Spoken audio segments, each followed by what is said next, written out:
அம்பாறையில் அமைந்துள்ள வெடிமருந்து களஞ்சியம் ஒன்று உடைக்கப்பட்டு பாரியளவு வெடிபொருட்கள் திருடப்பட்டுள்ளதாக போலீசார் தெரிவித்துள்ளனர். ஜூசி தி க்ளோத்திங் ஸ்டோர் முழு குடும்பத்தினருக்கும் தேவையான அனைத்து ஆடை அணிகலன்களையும் ஒரே இடத்தில் கொள்வனவு செய்யுங்கள்.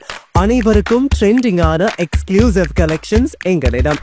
கொட்டஹென, ஹேட்டன் மற்றும் வில்லபத்தை புதிய கிளையில். சந்தோஷமான தருணங்களை ஜூசியுடன் கொண்டாடுங்கள்.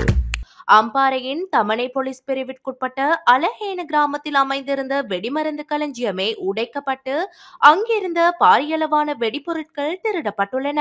அம்பாறை பிரதேசத்தின் கல்குவாரி உரிமையாளர்களின் வெடிபொருட்கள் இங்கு களஞ்சியப்படுத்தப்பட்டிருந்தன. வெடிபொருள் களஞ்சிய அறையின் ஒரு சாவி அதன் உரிமையாளரிடமும் இன்னொன்று தமனை போலீஸ் நிலையத்திலும் வைக்கப்பட்டிருந்தது. இந்நிலையில் வெடிபொருள் களஞ்சிய சாலையின் 3 பூட்டுகள் உடைக்கப்பட்டு அங்கிருந்த வெடிபொருட்கள் களவாடப்பட்டுள்ளன. முதற்கட்ட விசாரணைகளின் அடிப்படையில் 45 கிலோ எடை கொண்ட ஜெல் குச்சிகள், 10 மீட்டர் நீளமான இணைப்பு நூல், 25 சுருள்கள் மற்றும் 4100 டெட்டோனேட்டர்கள் என்பன இவ்வாறு திருடப்பட்டுள்ளன. இந்த வெடிமருந்து களஞ்சிய சாலைக்கு அருகில் போலீஸ் காவலரன் ஒன்றும் இருந்த நிலையில் இந்த துணிகர திருட்டு சம்பவம் நடைபெற்றுள்ளமை பெரும் அதிர்ச்சியை ஏற்படுத்தியுள்ளது.